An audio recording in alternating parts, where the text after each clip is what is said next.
បាទសូមគោរពនឹងជម្រាបសួរពុកម៉ែបងប្អូនទស្សនិកជនជាទីគោរពបាទនៅក្នុងថ្ងៃនេះជួបជាមួយខ្ញុំបាទ Mr. IC បាទដូចខ្ញុំសំណូមអារម្មណ៍ពុកម៉ែបងប្អូនមកជួបនៅរឿងរ៉ាវបាទតាក់ទងជាមួយនឹងរឿងរ៉ាវទំនាស់នៅក្នុងគ្រួសារមួយបាទដែលពួកគាត់ចោទគ្នាទៅវិញទៅមកថា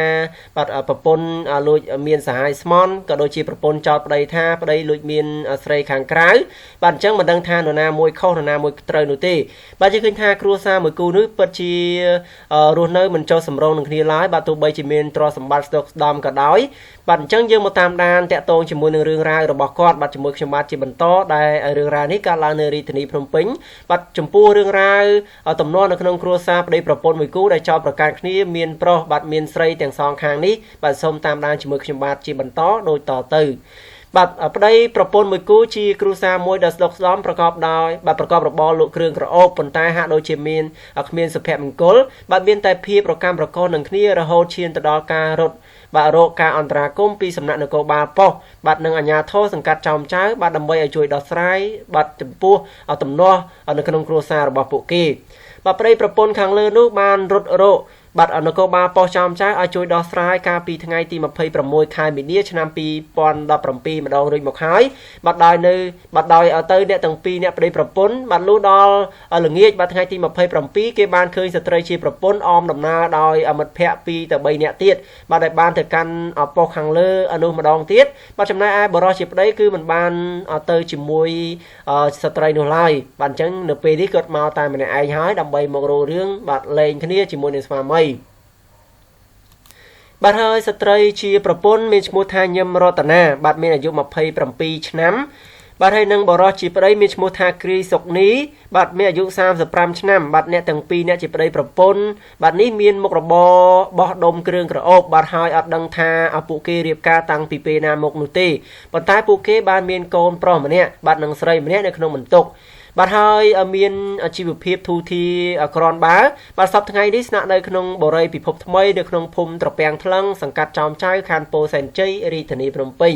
បាទនគរបាលបានឲ្យដឹងថាប្តីប្រពន្ធមួយគូនោះបាទមើលទៅអាចជាគ្រួសារមួយដែលមានជីវភាពសុខស្ដំផងដែរបាទដោយការពីដើមឡើយពួកគេគឺជាជាងអ៊ុតសក់បាទមិនសូវធូរធារទេប៉ុន្តែក្រោយមកបានបែកគំនិតបាទលាយលេលក់បាទនឹងលក់គ្រឿងក្រអូបហើយមានជោគជ័យនៅក្នុងមុខរបររបស់ពួកគេបាទរហូតខ្លាចទៅជាអ្នកមានបាទដោយមានផ្ទះបាទ2ទៅ3កន្លែងបាទនិងមានរថយន្តទំនើបជិះថែមទៀតផង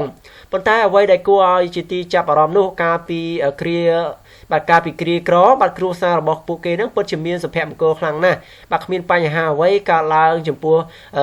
ការកម្មរកនៅក្នុងគ្រួសារទេបាទប៉ុន្តែដល់ពេលដែលរកស៊ីមានបានបែរជាគ្មានសុភមង្គលទៅវិញបាទដែលកំពុងតែមានភាពរង្គោះរង្គើស្ទើរតែមិនគួរឲ្យជឿថាមានរឿងរ៉ាវបែបនេះកើតឡើងនោះសោះបាទហើយបន្តពីនាំគ្នាបាទទៅកាន់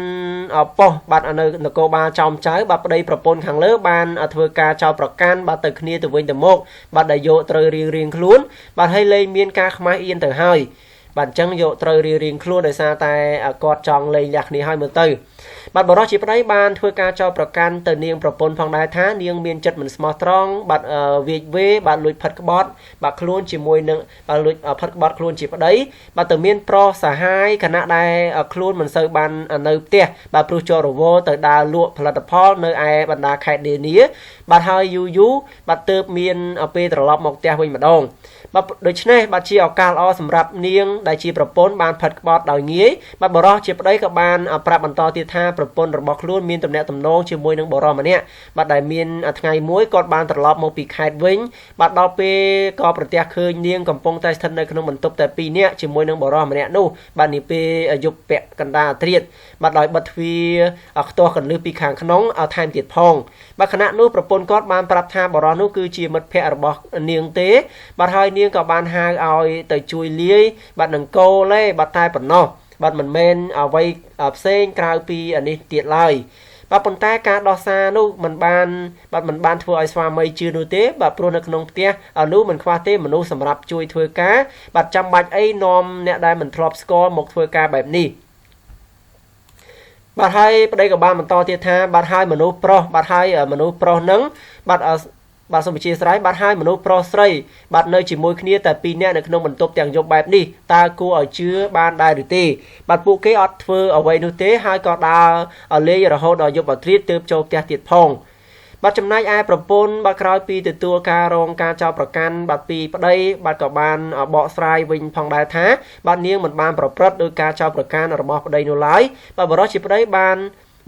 ដើរលេងបាទចូលខារ៉ាអូខេបាទស្ទើរតែរាល់ថ្ងៃបាទមិនសូវគិតពីប្រពន្ធកូននោះទេបាទមិនតែប៉ុណ្ណោះបានកັບកេងលុយបាទដែលបានមកពីលុបផលិតផលគ្រឿងក្រអូបបាទអស់ជាង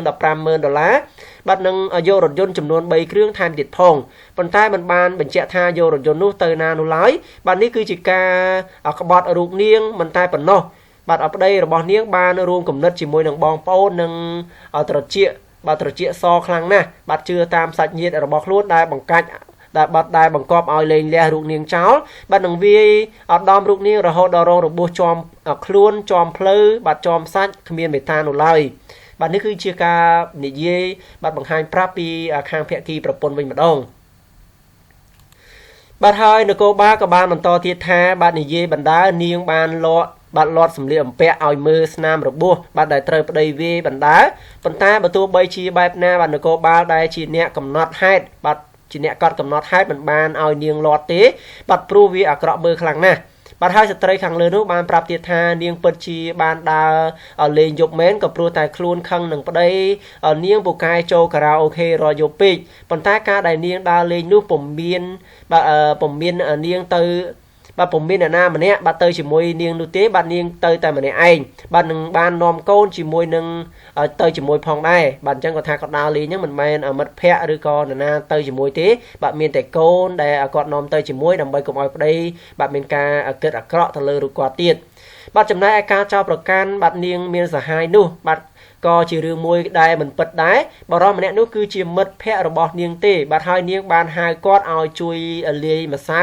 បាទនឹងកូលេតែប៉ុណ្ណោះបាទគ្មានអ្វីផ្សេងទៀតឡើយបាទក្រោយពីមានបញ្ហាជាមួយនឹងប្តីស្ត្រីខាងលើនោះបានប្តឹងពីបងថ្លៃរបស់ខ្លួនថាបានខុបខិតបាទជាមួយនឹងប្តីធ្វើបាបរូបនាងបាទហើយក៏ស្នើសុំឲ្យជួយបណ្ដេញបងថ្លៃនោះចេញពីផ្ទះថែមទៀតផងប៉ុន្តែនគរបាលរួមជាមួយនឹងអាជ្ញាធរមិនអាចធ្វើបែបនេះបានឡើយបាទព្រោះបងថ្លៃរបស់នាងមានស្នាក់នៅបាទនាងស្នាក់នៅផ្ទះជួលផ្សេងពីនាងតែប៉ុណ្ណោះបាទអញ្ចឹងការដេញបងថ្លៃចេញគឺខាងសមត្ថកិច្ចមិនអាចធ្វើទៅបានទេដោយសារតែបងថ្លៃបាទគឺគេជួលផ្ទះនៅផ្សេងបាទអញ្ចឹងហើយបើសិនជានៅជាមួយគ្រួសារនាងហ្នឹងគេអាចដេញបានដោយសារតែផ្ទះនេះគឺជាផ្ទះរបស់នាងបាទអញ្ចឹងនេះគឺជាគ្រួសារមួយដែលមានទ្រព្យសម្បត្តិបាទការនៅក្រហ្នឹងស្រឡាញ់គ្នាបាទនៅជាមួយគ្នាមិនដែលមានរឿងរ៉ាវអីទេបាទស្រាប់ពេលដែលរ៉ូស៊ីចាប់ដើមមានបានបន្តិចម្ដងបាទស្រាប់តែបែកគំនិតរៀងខ្លួនរហូតដល់មានការចោទប្រកាន់គ្នារៀងខ្លួននឹងដើរចាយវាយខ្ជះខ្ជាយបាទនេះហើយគឺជាគ្រួសារដែលមានទ្រព្យសម្បត្តិបាទស្ដុកស្ដំដែលគាត់អាចរ៉ូស៊ីមានបានបាទដល់ពេលមានបានទៅនាំគ្នាបែកឆ្វេងបាទអញ្ចឹងរឿងរ៉ាវមួយនេះខ្ញុំក៏សូមបញ្ចប់ត្រឹមនេះផងដែរបាទសូមអរគុណច្រើនសម្រាប់ការតាមដានរបស់ពុកម៉ែបងប្អូនតាំងពីដើមរហូតមកដល់ទីបញ្ចប់បាទសូមអរគុណច្រើនសូមជម្រាបលា